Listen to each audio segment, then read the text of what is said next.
السلام عليكم. السلام عليكم. وعليكم السلام ورحمة الله وبركاته.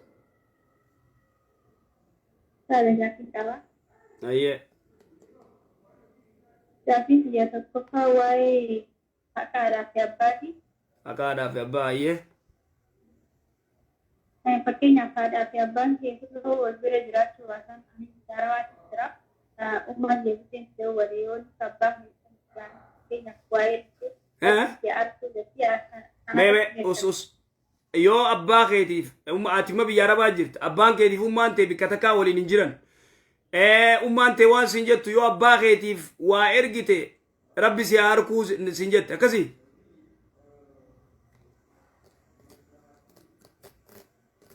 ها أبو شبكان كن نشينك يا ديرو ها رب يو أبا خيتيف ماجد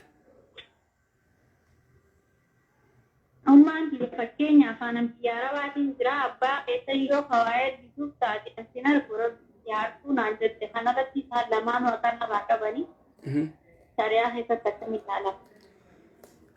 duraan dursee ummaan teetiif abbaan kee waliin hin jiran akkasimi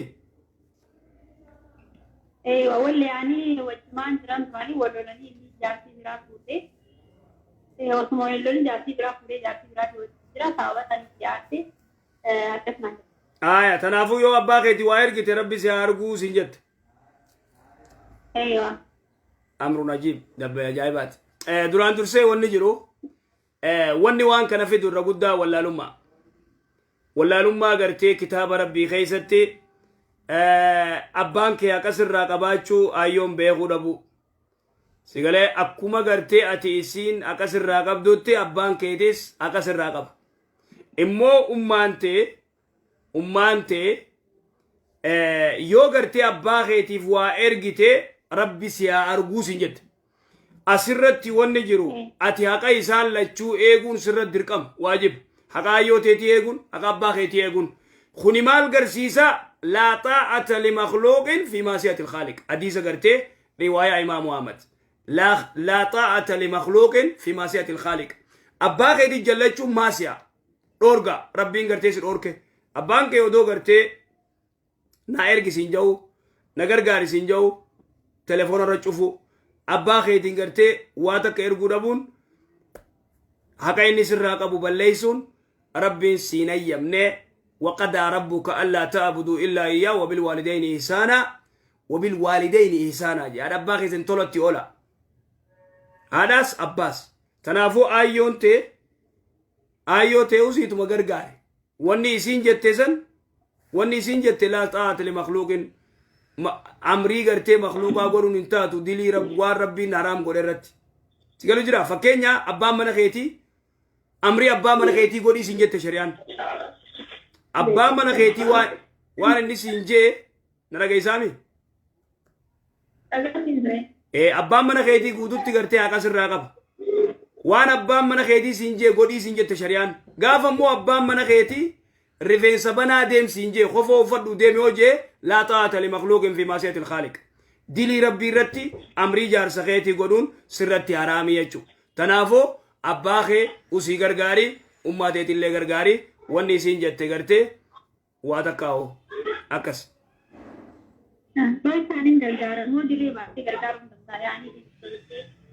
اتوسي تم يرغيف ابانيس گرتي ابياتي وندبتين جي تموسي يرغيف الدقيقة كست إن شاء الله. أيوة مفصل لكن لا. جاب. زكاة الفطر يعني فكين في رمضان سنة بيارة سنة وعن جروب مالك الجنيه دوتي ركعة كرام من الدنيا بدلت إلى إدارة كنسة. مال زكاة الفطر مال قونه؟ زكاة الفطر أما بيادنا في أبتدأ كمان يعني في يوم سنة بيادة نعم مالك كده. maallaqa sanii waabitanii osoo isin geenye hannu finni danda'ama. Maallaqa wali qabdanii nama amanamaa nama zakaa isinirraa baasu miskiina gartee laalanii guyyaa iiddi boruu duratti maallaqni isaan harka dhaqee hayyee ganama iidaa odoo gartee dirreen dheyne سيقالي يخاو قويا برويدا نور راباسا التني مدام بتني اسن الرايو باسا نتا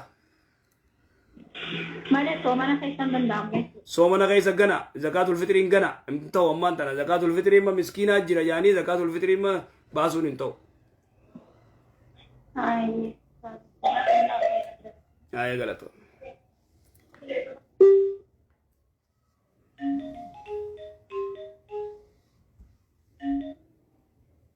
السلام عليكم الو اوه السلام عليكم وعليكم السلام ورحمة الله كم جاء لقيا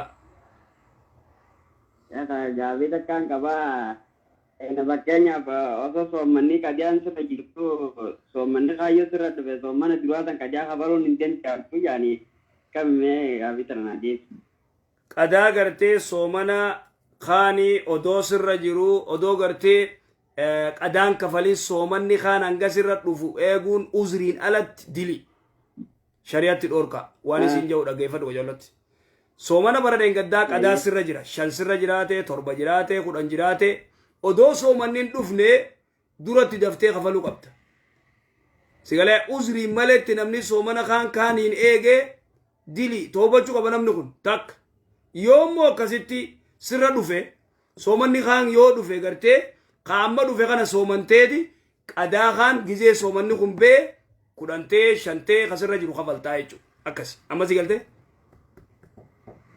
garte akkas gabi berat ni enja ni dandeessa bakanya namni oso fayyaa qabu namni namarraa soommanuu ni danda'a maal ta'uuf Fakkeenya namni kun xiqqoo inni dhukkubaa soomana kana yoo irraa soommanan osoo inni fayyaa qabu irraa soommanan. Asumatti odoo fayyaa qabu jettee bara asumatti odoo fayyaa qabu asumatti ammaas yoo dhukkubee jette na dhaggeeffadhu obboleessa nama fayyaa qabu irraa soomanuun hin ta'u taakka jee nama fayyaa qabu irraan soomanan taakka ka fayyaa qabu soomanuu qaba kalamadaa yoo dhukkubsatee gaafa fayyee ni soomana fureeti gaafa fayyee soomana qadaa kafalaa jechuudha akkas. Akkas malee nama jiru nama gartee fayyaa qabu wanni irraa soomananiif hin jirtu inni qoonqoo nyaataa ka biraa irraa soomana ibaadaa isaati eenyu irraa godha ibaadaa akkas.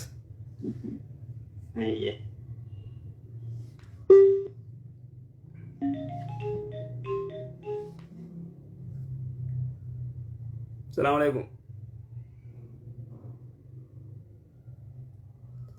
السلام عليكم سجلي والفوري دبر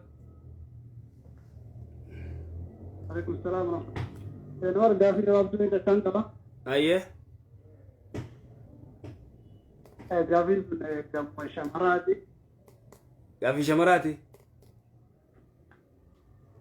جولي متى يبدأ مخينا سجلي مي والفوري كم جرا شبكان كيفون شبكة كياتي كو سافانا أيه قافل دو دافي يرون الله في شهر رمضان مشاهدي في شهر رمضان تنام سومت جرا أجل يرونغو يرو مالت ألو يرون في رمضان أيه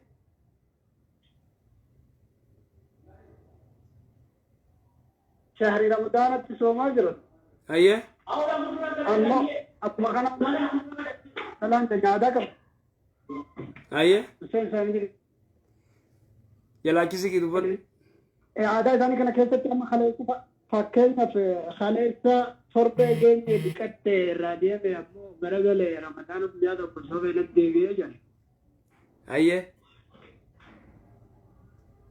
أما شركة إرجاء رادية كانت guyyaa koitti narraa deeme jettee dhiqattee amma deemtee guyyaa lamata atti dhufee wanni kun guyyaa lamaan hagaan soomina kana